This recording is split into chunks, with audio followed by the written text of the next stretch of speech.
इस बार panchayat account assistant exam होगा पार, क्योंकि एग्जाम की रिवीजन के लिए हम लाए हैं free mock test series for your panchayat account assistant exam. Free test series join करने के लिए पहले इंस्टॉल करें JKSSB online tutorial android app. App को इंस्टॉल करने के बाद आपको ऐप को ओपन करना है। ओपन करने के बाद आपको इस तरह से इंटरफेस देखने को मिलेगा। नीचे आपको home, batch, store, chat, profile इस तरह से आपको देखने को मिलेगा और आपको क्लिक करना है बैच के ऊपर। कहाँ आइए, बैच आपको दिख रहा है, आपको करना है बैच पे क्लिक। जैसे आप बैच पे क्लिक करोगे, बैच पे क्लिक करने के बाद आपको इस तरह से प्लस का आइकन दिखेगा।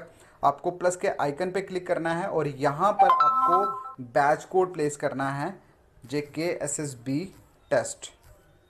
ठीक है, JKSSB टेस्ट आपने लिखना है। ये सारे का सारा स्मॉल लेटर में होगा और इसमें कोई भी स्पेस नहीं होगी। तो डालने के बाद आपको सिंपल ओके पे प्रेस कर देना। ओके, तो जैसे आप कर दोगे आपकी रिक्वेस्ट हमारे पास आ जाएगी और हम यहाँ से अप्रूव कर देंगे। Okay, so thank you so much.